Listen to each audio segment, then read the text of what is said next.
नमस्कार दोस्तों, स्वागत है आपका बुधा द साइंटिस्ट में, जहां हम भगवान बुद्ध की सदियों पुरानी बातों को आधुनिक विज्ञान और मनोविज्ञान की रोशनी में डिकोड करते हैं।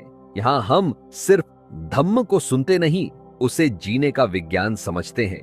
क्या आपकी अगली पीढ़ियां सिर्फ जमीन जायदाद की चाबी पाएंगी या वो सोच, विवेक और सच्चे जीवन दर्शन की विरासत भी ले जाएंगी? क्या हम सिर्फ बैंक बैलेंस देकर अपने कर्तव्य पूरे कर लेंगे या हम उन्हें वो आंख भी देंगे जिससे जीवन को ठीक से देखा जाता है? क्या हम अपने बच्चों को बस पैसा सिखा रहे हैं या सही गलत की पहचान भी दे रहे हैं?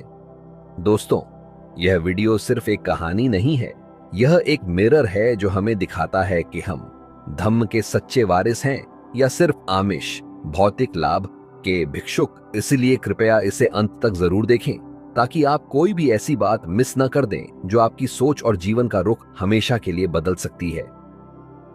कहानी शुरू होती है श्रावस्ती के जेतवन विहार में। भगवान बुद्ध भिक्षुओं से कहते हैं, तुम मेरे धम्म दायाद बनो, आमिष दायाद नहीं। धम्म दायाद यानी वो जो धम्म यानी सत्य, विवेक, संयम और जागरूकता को अपने जीवन की विरासत बनाए। आमिष दायाद यानी जो केवल खाने पीने, संग्रह और आराम की चीजों को सब कुछ समझते हैं। बुद्ध भोजन कर चुके थे, थोड़ा सा भोजन बच गया था। उसी समय दो भूखे भिक्षु वहां पहुंचे। बुद्ध ने कहा, यह भोजन बचा है, अगर तुम चाहो तो खा सकते हो, वरना मैं इसे नदी में प्रवाहित कर दूंगा। अब दो भिक्षुओं की सोच टकराती है। पहले भिक्षु ने सोचा, यह भोजन आमिष है। बुद्ध ने कहा है कि हमें धम्म को ही असली विरासत माननी चाहिए, इसलिए मैं इस भूख को सह लूंगा, लेकिन आमिष नहीं लूंगा। दूसरे भिक्षु ने सोचा, बुद्ध ने अनुमति दी है, अगर मैं इसे खाकर अपनी भूख शांत कर लूं तो ध्यान में सहायता मिलेगी। बुद्ध ने बाद में कहा, पहला भिक्षु मेरे लिए अधिक पूज्यनीय है क्योंकि उसने भूख से ऊपर धम्म को रखा। अब बात करते हैं साइंस की। सेल्फ कंट्रोल और लॉन्ग टर्म थिंकिंग का न्यूरोसाइंस क्या कहता है? स्टैनफोर्ड यूनिवर्सिटी का मार्शमैलो टेस्ट यह बताता है कि जो लोग तत्काल सुख, इमीडिएट प्लेजर वर्क को रोक सकते हैं, वे लंबे समय में ज्यादा सफल, खुश और मानसिक रूप से स्थिर होते हैं। यह self control pre frontal cortex की सक्रियता से जुड़ा होता है और बुद्ध की शिक्षाएं ठीक इसी मस्तिष्क क्षेत्र को मजबूत करती हैं।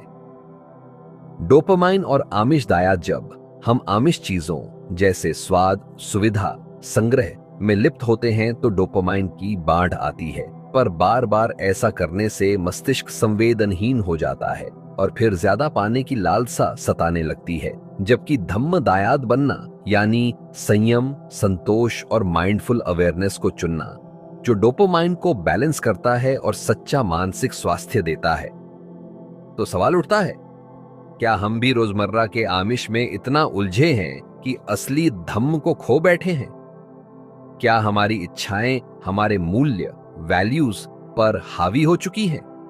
क्या हम भी भगवान बुद्ध की तरह सोच सकते हैं कि जो ज्यादा संयमी है वही ज्यादा योग्य है?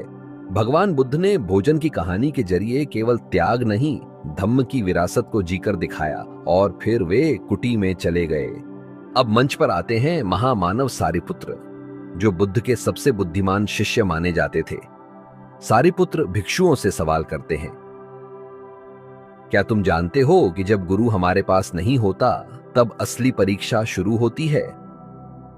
सारिपुत्र कहते हैं, वो शिष्य जो गुरु के बिना भी संयम और विवेक में जीता है वही सच्चा धम्म दायाद होता है।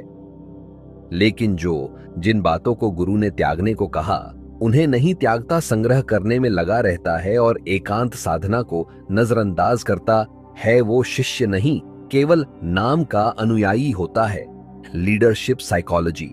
आज की भाषा में समझें सारिपुत्र का यह संदेश आज के समय में लीडरशिप और सेल्फ डिसिप्लिन के लिए अमूल्य है।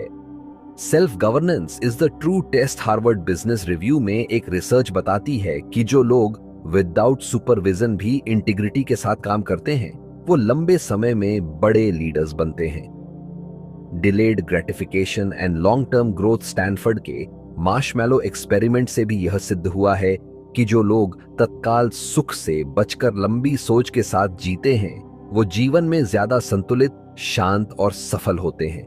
मॉडर्न न्यूरोसाइंस क्या कहता है जब कोई व्यक्ति बार बार वही कार्य करता है जो गुरु के सामने करना चाहिए, लेकिन अब उसे अपने आप कर रहा है बिना किसी निगरानी के, तो उसके मस्तिष्क में प्री फ्रंटल कॉर्टेक्स और एंटीरियर सिंगुलेट कॉर्टेक्स सक्रिय होते हैं। यही क्षेत्र मॉरल डिसीजन मेकिंग और सेल्फ कंट्रोल के लिए जिम्मेदार होते हैं। यानी सारिपुत्र, जो बात 2500 साल पहले कह रहे थे, आज न्यूरोसाइंस भी उसी को साइंटिफिक भाषा में साबित कर रहा है। असली अनुशासन वहां शुरू होता है जहां कोई देख नहीं रहा होता। तो अब सोचिए, क्या हम भी अकेले में वही करते हैं जो सही है?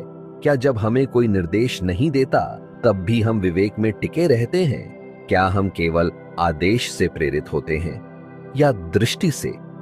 जब गुरु स्वयं सामने न हो तब कौन से शिष्य अपनी साधना में अडिग रहते हैं?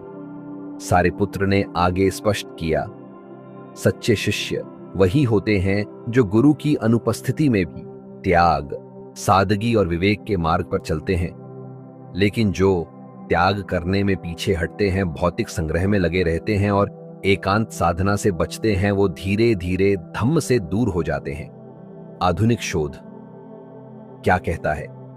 सेल्फ डिसिप्लिन स्ट्रॉन्गर थान सुपरविजन हार्वर्ड यूनिवर्सिटी की रिसर्च 2014 में पाया गया कि जो छात्र या कर्मचारी किसी निगरानी के बिना भी अपना काम ईमानदारी से करते हैं, वे लंबे समय में दूसरों से अधिक सफलता पाते हैं। Middle path is optimal living. आज के पॉजिटिव साइकोलॉजी में मिडिल वे को एक कॉग्निटिव बिहेवियरल बैलेंस माना जाता है, जहां व्यक्ति न तो चरम सुख में डूबता है और न ही कठोर तप में उलझता है, बल्कि वह मानसिक और भावनात्मक रूप से सेंटर में टिकता है। बुद्ध की मध्यमा प्रतिपदा, शय्यास्त्र विज्ञान का संतुलित मस्तिष्क सारिपुत्र कहते हैं, क्षोभ और द्वेष बुरी वस्तुएं हैं, इनका विनाश केवल मध्यम मार्ग से संभव है। यानी न अधिक इच्छाओं में बहना और न ही कठोर व्रतों में खो जाना। न्यूरोसाइंस के अनुसार जब हम मध्यम मार्ग पर चलते हैं तो हमारा अमिगडला शांत रहता है, जो डर और क्रोध से जुड़ा होता है, और प्री फ्रंटल कॉर्टेक्स सक्रिय रहता है, जो विवेक और नैतिक निर्णय लेता है। इससे हम तनाव मुक्त और स्पष्ट निर्णय लेने में सक्षम होते हैं। तो आज का सबसे जरूरी सवाल, क्या हम धम्म की वास्तविक विरासत के उत्तराधिकारी बन रहे हैं या केवल परंपरा की औपचारिकता निभा रहे हैं? तो दोस्तों, धम्मदायाद सुत्त हमें यही सिखाता है कि क्षमा धम्म की सच्ची विरासत कोई बाहरी वस्तु नहीं है, बल्कि वह हमारा अंदरूनी अनुशासन है। वो अनुशासन जो हमें भौतिक चीजों की लालसा से ऊपर उठने की ताकत देता है, अकेले में भी सही रास्ता चुनने का साहस देता है और शांति, विवेक व आत्म संतुलन की ओर ले जाता है। स्टैनफोर्ड यूनिवर्सिटी के बिहेवियरल न्यूरोसाइंस के शोध अनुसार जिन लोगों के पास इंटरनल मोरल कंपास होता है, यानी जो बाहर से नहीं भीतर से संचालित होते हैं, वे मानसिक रूप से अधिक स्थिर, संतुलित और सहनशील होते हैं। और यही बात बुद्ध कहते हैं, मध्यम मार्ग अपनाओ, न अधिक लोभ न अधिक त्याग, बस संतुलन में जियो। तो सोचिए, क्या आप अकेले में भी वही निर्णय लेते हैं जो आप सबके सामने लेते हैं? क्या आप धम्म को सिर्फ सुनते हैं या जीते भी हैं? क्या आप आज भी आमिष, लालच को धम्म से ऊपर रखे बैठे हैं? अगर आपके भीतर ये सवाल गूंजे हैं तो समझिए, आपके भीतर का बुद्ध जाग रहा है। हमसे जुड़िए, क्योंकि आप अकेले नहीं हैं।